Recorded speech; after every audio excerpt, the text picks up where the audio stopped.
টি-20 বিশ্বকাপের record prize money. বিশ্বকাপে অংশগ্রহণ করা দলগুলো কে কত টাকা পাবে সেটি নিয়ে প্রতিবারই কৌতুক থাকে ক্রিকেট প্রেমীদের মধ্যে। এবারে টি-20 বিশ্বকাপে রেকর্ড 20 দলের অংশগ্রহণে নবম সংস্করণে বড় অঙ্কের প্রাইজ মানি ঘোষণা করেছে আইসিসি। পুরস্কারের অঙ্কটা চমকে দেওয়ার মতোই। আজ সন্ধ্যায় এক বিবৃতির মাধ্যমে টি-20 বিশ্বকাপের প্রাইজ মানি ঘোষণা করে আইসিসি। এবার সব দল মিলিয়ে পুরো টুর্নামেন্টে প্রাইজ মানি ধরা হয়েছে $1,10,00,000, বাংলাদেশি মুদ্রায় প্রায় 131,62,00,000 টাকা।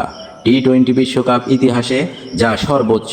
টুর্নামেন্টে চ্যাম্পিয়ন দল পাবে 28,66,00,000 টাকা, রানার্স আপ দল পাবে প্রায় 15 কোটি টাকা, সেমিফাইনাল থেকে বিদায় নেওয়া 2 দল পাবে 9,21,00,000 টাকা।